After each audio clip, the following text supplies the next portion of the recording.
Thanksgiving at the Carter family estate in Greenwich, Connecticut, was always an event. Crystal chandeliers, imported wine, catered food from Manhattan's finest restaurants. Mom treated it like a performance where everyone had a role to play. My role apparently was the disappointment. I'd driven up from New York City that Wednesday afternoon, hitting traffic on I-95 for 2 solid hours. My phone kept buzzing with work emails. Our Q4 numbers were exceeding projections, the Fortune photoshoot from last month was being finalized, and our Series C funding had just closed at a $380 million valuation. But none of that mattered as I pulled up to the house in my Tesla Model 3. Not the flashy one. Just the standard range. It did what I needed it to do. My brother Derek's Range Rover was already in the circular driveway. So was Dad's Mercedes S-Class and Aunt Patricia's Jaguar. I grabbed my overnight bag and headed inside. Sophie. Mom appeared in the foyer wearing a cream-colored cashmere sweater set and pearls. She looked me up and down with barely concealed disappointment. You're wearing that? I glanced at my outfit. Dark jeans, a black turtleneck and ankle boots. Hi Mom. Happy Thanksgiving. We have guests arriving in an hour. The Hendersons, the Marlowes, the Chens from Dad's firm. Couldn't you have worn something more professional? I'm comfortable. She sighed the way she always did when I failed to meet her expectations. Well, at least come say hello to your father. He's in the study with Derek. The study smelled like leather and expensive scotch. Dad sat behind his mahogany desk. A partner at a white shoe law firm, he'd made his career representing Fortune 500 companies in mergers and acquisitions.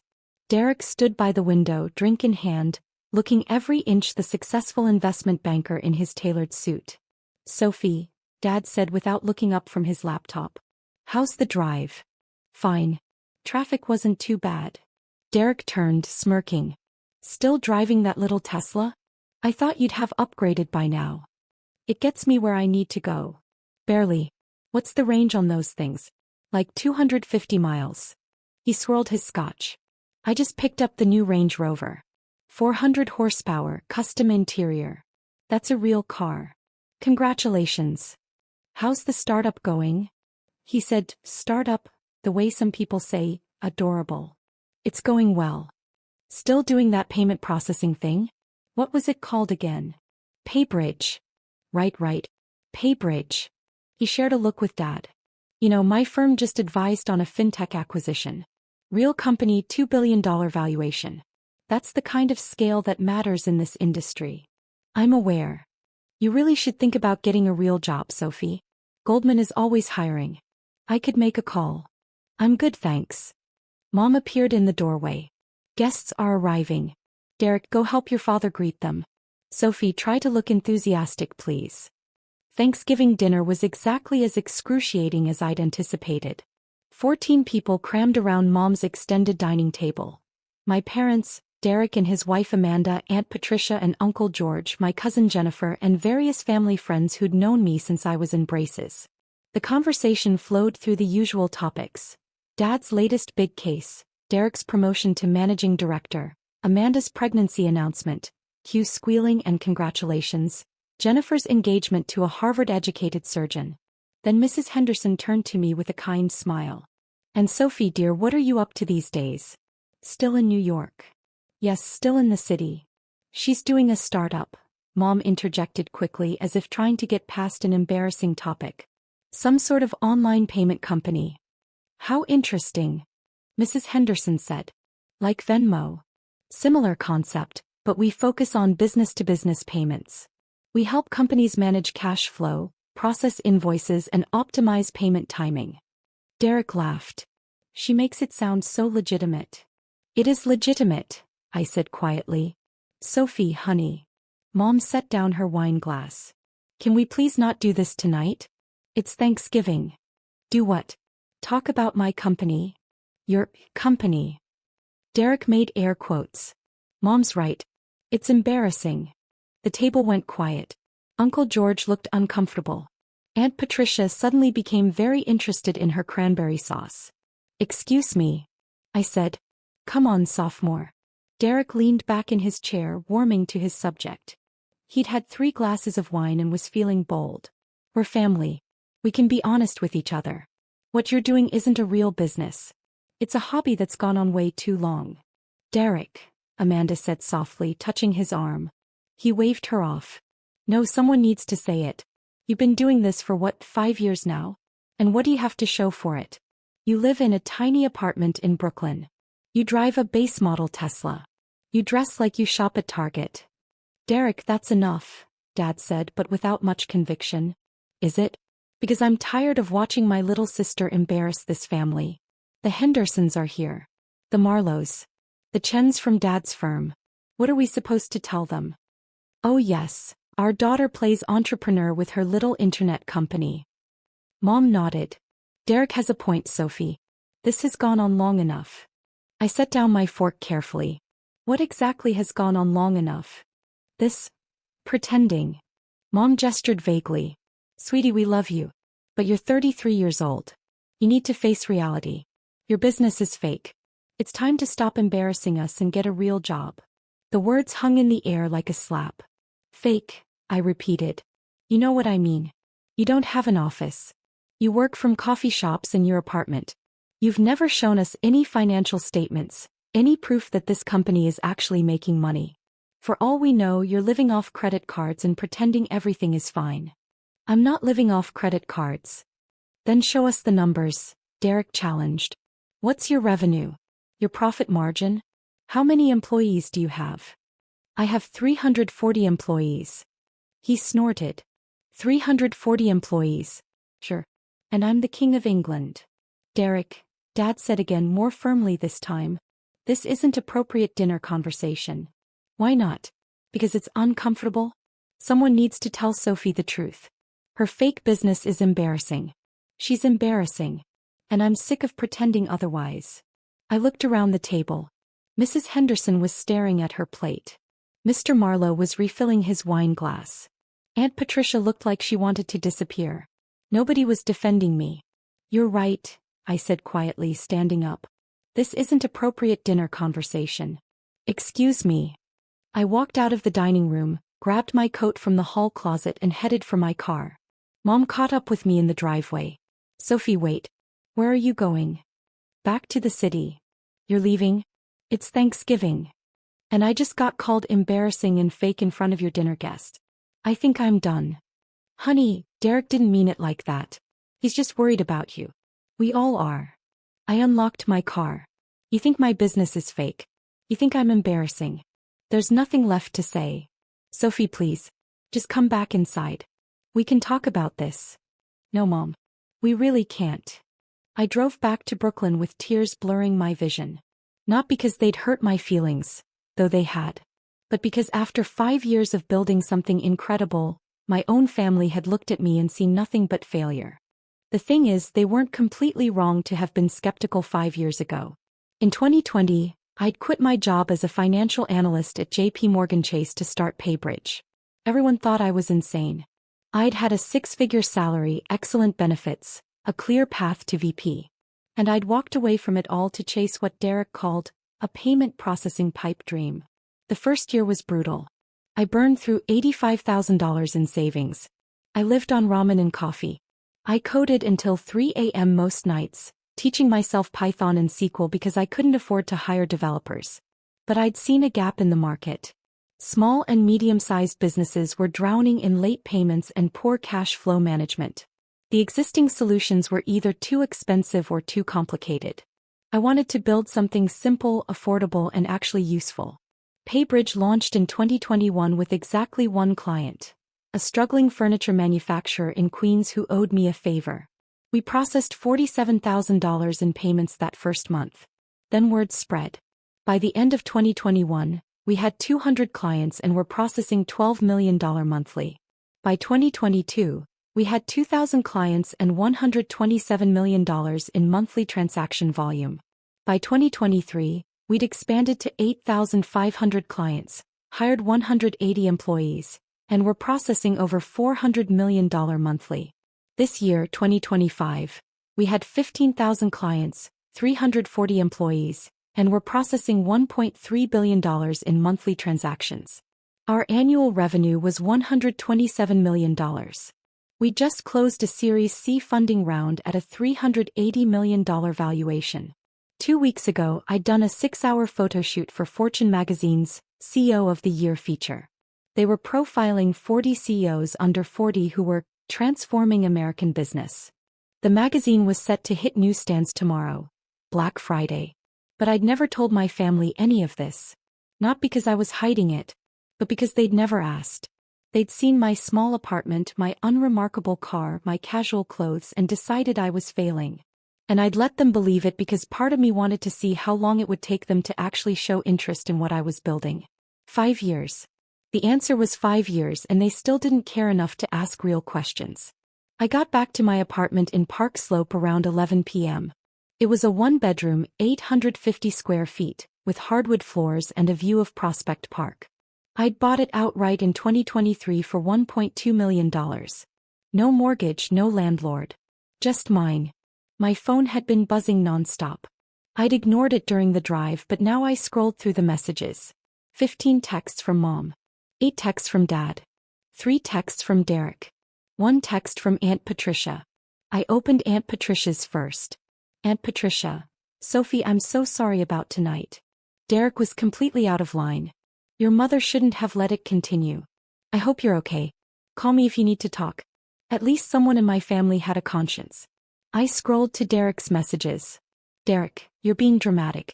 Derek, it's Thanksgiving. Come back. Derek, fine, be that way. But you know I'm right. I deleted them without responding. Mom's messages were variations on a theme. Please come back. You're overreacting. Derek had too much wine. We love you. Dad's messages were shorter. Your mother is upset. Call her.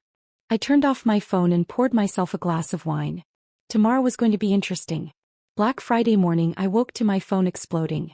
I turned it back on at 7 a.m. to check work emails, and immediately the notifications started flooding in. Aunt Patricia, Sophie. Is this you? Photo attached. The photo was the Fortune magazine cover. There I was, photographed in our office headquarters in Manhattan, sitting at my desk with the New York skyline behind me. The headline read, CEO of the Year, 40 under 40. And in smaller text, Sophie Carter, 33, built a $127 million fintech empire that's revolutionizing B2B payments. Aunt Patricia. I'm at your parents' house for breakfast. I just opened Fortune magazine. Your mother's face is white. Call me immediately. I grinned and poured myself coffee. My work phone started ringing. It was my CEO, Michael. Have you seen the Fortune cover? He asked. Not in person yet. Is it out? Sophie, it's everywhere. Twitter is exploding. LinkedIn is going crazy. Our website traffic is up 400% in the last hour. We've gotten 47 new client inquiries since 6 a.m. That's amazing. Amazing? It's insane. The PR team is freaking out. In a good way. They want to schedule interviews. Forbes wants a follow-up. TechCrunch wants an exclusive. Bloomberg. Send me the list. I'll review it this afternoon. You're eerily calm about this. I knew the cover was coming, Michael. Yeah, but did you know it would blow up like this? They're calling you the quiet giant of fintech. They're comparing you to the Stripe founders. Let's not get carried away. I'm serious. This is huge. You should come into the office. The team wants to celebrate. I'll be there in an hour. I hung up and checked my personal phone again. 32 new messages. Mom. Sophie, Aunt Patricia just showed me a magazine. Is this real? Mom, why didn't you tell us? Mom, call me right now. Derek, what the hell? Derek. Is that Fortune magazine cover actually you? Derek. Sophie, call me. Dad, your mother is very upset. We need to talk about this Fortune article. Jennifer. Cousin. I just saw the cover. Oh my God. Why didn't you tell anyone? Amanda. Derek's wife Sophie, I'm so proud of you. That cover is incredible. Derek is processing. Call when you can. I ignored them all and got ready for work. The Paybridge offices occupied the 14th and 15th floors of a building in Midtown Manhattan. Glass walls, standing desks, a full kitchen and a view of Bryant Park. We'd moved here in 2023 when our team outgrew our previous space in Brooklyn. When I walked in at 9 a.m., the entire office erupted in applause. There she is. Michael shouted. CEO of the Year. Someone had printed the fortune cover and blown it up to poster size. It was hanging in the main conference room with a banner that read, "We always knew." My head of engineering, Lisa, handed me a mimosa. "You're a celebrity now. How does it feel?" "Surreal." "Surreal? Sophie, you're on the cover of Fortune magazine. With your revenue numbers. Your valuation. Your face. This is going to change everything." She wasn't wrong. By noon, we'd received 200+ client inquiries, 15 interview requests, and a dozen invitations to speak at conferences. Our investor relations team was fielding calls from VCs who suddenly wanted to talk about our Series D plans. The publicity was overwhelming. And perfect. At 2 p.m. my personal phone rang. I'd been expecting this. "Hi, Mom. Sophie Marie Carter." Her voice was shaking. "I am sitting here with Aunt Patricia and she just showed me a Fortune magazine with your face on the cover. Is this some kind of joke?" "It's not a joke. It says you run a $127 million company. It says you have 340 employees. It says you're revolutionizing the fintech industry." "All true. Then why?" Her voice broke. "Why didn't you tell us?" "You never asked, Mom." "That's not fair. You never said." "I tried to. Multiple times. But every time I mentioned PayBridge, you dismissed it. You called it a hobby. Derek called it embarrassing. You literally told me last night that my business was fake." Silence. "Is Dad there?" I asked. "He's reading the article right now. Sophie, this says you raised $85 million in funding. It says you're processing over $1 billion in transactions monthly. How is this possible?" "Because I'm good at what I do." "But you live in a tiny apartment. You drive a regular car. You dress so casually." "I live in an 850 square foot apartment in Park Slope that I own outright. I drive a Tesla because it's efficient and reliable. I dress casually because I'm comfortable and my clients don't care what I wear. None of those things have anything to do with whether my business is successful." "Derek is here," Mom said quietly. "He wants to talk to you." "I don't want to talk to Derek." "Sophie, please. He feels terrible about last night. Put him on." There was rustling, then Derek's voice. He sounded different. Subdued. Soft. "I don't know what to say." "Then don't say anything." "I'm sorry. About last night. I was drunk and stupid and completely out of line. You called my business fake. You called me embarrassing. In front of Mom and Dad's friends." "I know. I'm an idiot. I had no idea. None of us did. Why didn't you tell us?" "I tried to, Derek. Every time I came home I talked about PayBridge. But you never listened. You heard startup and decided I was failing. You never asked about revenue or clients or growth. You just assumed." "You're right. I did assume. And I was completely wrong." He paused. "The article says you're processing $1.3 billion monthly. That's more than my entire division at the bank handles." "I know. It also says you turned down acquisition offers from JP Morgan and Goldman Sachs." "I did. 3 times from JP Morgan, twice from Goldman. They wanted to buy PayBridge for $200 million, $290 million, and $380 million respectively. I said no every time." "Why?" "Because we're worth more than that. And because I'm not building this company to sell it. I'm building it to last." Derek was quiet for a long moment. "I'm proud of you, Sophie. I should have said that years ago. I'm sorry I didn't." "I appreciate that. Can you come back up? For the weekend? Everyone wants to see you." "I have work, Derek. We just got 200 new client inquiries because of the Fortune cover. I need to be here." "Right. Of course. Work." He sounded genuinely disappointed. "Will you at least call Mom back? She's devastated that she didn't know." "I'll think about it." I hung up and turned off my phone. The weekend was a blur of interviews, client calls, and team celebrations. By Monday, the Fortune cover had been shared over 50,000 times on social media. We'd gotten 800+ client inquiries and hired a dedicated PR firm to manage the media requests. Monday afternoon, a flower delivery arrived at my apartment. 24 white roses with a card. "Sophie, I'm so sorry. We should have believed in you. We should have asked. We should have known. Please forgive us. We love you. Mom, Dad, and Derek. I put the flowers in a vase and didn't call them back. Tuesday a package arrived. Inside was a handwritten letter from Mom. Dear Sophie, I've spent the past 4 days reading everything I can find about PayBridge. The Fortune article, the TechCrunch features, the Bloomberg coverage, the case studies from your clients. I've watched your keynote speech from FinTech Summit 2024. I've read the Glassdoor reviews from your employees, all overwhelmingly positive. I'm ashamed that I had to learn about my own daughter's success from a magazine. You were right at Thanksgiving. We never asked. We saw what we wanted to see, a struggling entrepreneur who needed our guidance. We never looked deeper. We never took you seriously. Derek is mortified. He's told everyone at his firm about you. Apparently, his managing director has been trying to get a meeting with you for months. Small world. Your father wants to invest in your next funding round. I told him that's probably not appropriate and also that you don't need our money. What you need is our belief. Our respect. Our genuine interest in what you've built. I know we don't deserve it, but I'm asking for another chance. Not to celebrate your success, though we do want to celebrate, but to actually know you. To understand what drives you. To be the family you deserve. Please come to Christmas. No pressure, no performances, no guests. Just us. Let us try to do better. Love, Mom.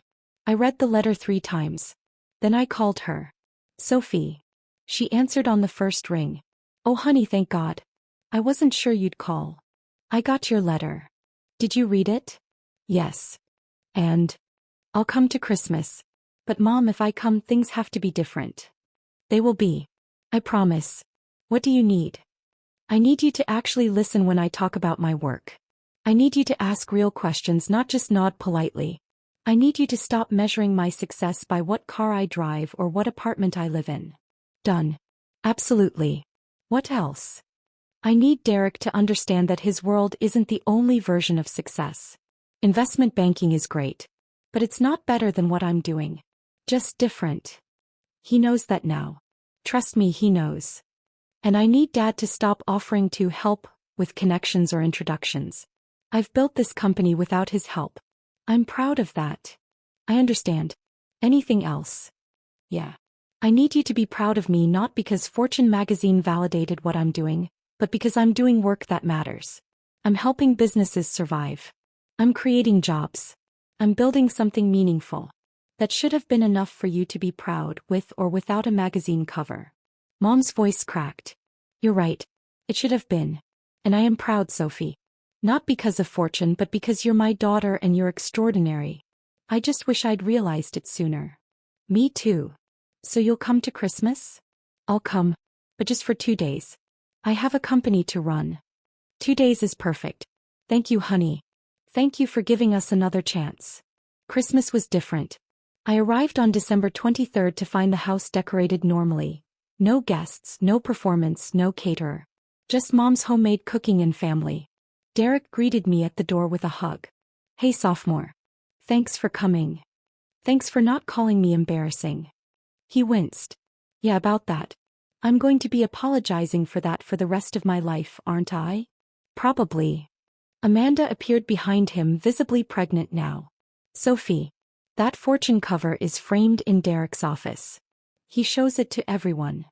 I do not, Derek protested. You absolutely do, she laughed. He's told the story at least 50 times. My little sister is CEO of the year. I smiled despite myself. Dad came out of his study. Sophie. Good to see you. Hi, Dad. I read the Fortune article. Impressive work. Very impressive. Thank you. I'd love to hear more about your business model over dinner. The payment optimization piece is fascinating. I have some questions about your approach to credit risk assessment. I blinked. You actually read the article? I read everything I could find, including your interview with Bloomberg and your presentation at the FinTech Summit. You've built something remarkable. I don't know what to say. Say you'll explain how you managed to scale from 2,000 clients to 15,000 clients in 3 years while maintaining a 98% retention rate. That's extraordinary in the fintech space. And just like that, we were talking about models and metrics and market positioning, about the challenges of scaling a payments platform, about regulatory compliance and competitive moats. It was the first real conversation we'd had about my work in 5 years. Mom made pot roast and mashed potatoes, my favorite. Over dinner they asked about my employees, my investors, my plans for expansion. Derek shared stories from his banking world without the condescension I'd grown used to. Aunt Patricia asked if she could invest in my Series D. "You want to invest?" asked surprised. "If you'll have me. I have some money set aside. I've always wanted to invest in startups and I can't think of a better bet than you." "Aunt Patricia, our minimum investment for the Series D will probably be $500,000. I have it." I stared at her. "You have $500,000 you want to invest in PayBridge?" "I have $1 million. I was going to split it between you and a few other opportunities, but if you'd prefer the full amount. Let me send you the investment materials. Talk to your financial advisor. Make sure it's the right move for you." "Already did," she said. If the Fortune magazine profile was accurate, this was a no-brainer. By the end of the weekend, I'd had more meaningful conversations with my family than in the previous 5 years combined. On Christmas evening, Derek pulled me aside. "Can I show you something?" he asked. He led me to his old bedroom, which Mom had converted to a guest room. On the desk was a framed photo from Thanksgiving. Not the awful Thanksgiving where he'd called me embarrassing, but from 2019, the year before I'd started PayBridge. We were both laughing at something Dad had said, young and careless. "I keep this here as a reminder," Derek said quietly. "Of what?" "Of how badly I screwed up. I had a sister who was building something incredible and I was too arrogant to see it. Too caught up in my own definition of success to recognize anyone else's." "Derek, let me finish. When I saw that Fortune cover, my first emotion wasn't pride. It was shame. Because I realized I'd been treating you like a failure when you were succeeding beyond anything I'll ever accomplish." "That's not true. You're a managing director at—" "I'm a cog in a machine, Sophie. A well-paid cog, but still a cog. You built the machine. There's a difference. Both things matter." "Maybe. But I should have respected what you were doing. I should have been curious instead of dismissive. I should have been your biggest cheerleader, not your harshest critic." I put my hand on his shoulder. "You can start now." "I already have. I've been telling everyone at the bank about PayBridge. We're actually looking at using your platform for some of our mid-market clients' payment processing. I gave your COO's contact info to our head of business development." "You did?" "I did. And Sophie? When I tell people my sister is the CEO of PayBridge, the CEO of the year according to Fortune magazine, the woman who built a $127 million fintech empire from nothing, I've never been more proud to be your brother." 6 months after the Fortune cover dropped, PayBridge closed its Series D funding round at a $740 million valuation. Aunt Patricia invested $1 million. We used the funding to expand internationally, launching in Canada, the UK, and Australia. By the end of 2026, we were processing $2.3 billion in monthly transactions with 25,000 clients and 580 employees. Annual revenue hit $247 million. Derek's bank became a client. He still jokes that his little sister is technically his vendor now. Mom frames every article written about PayBridge and sends them to relatives with handwritten notes. "This is my daughter.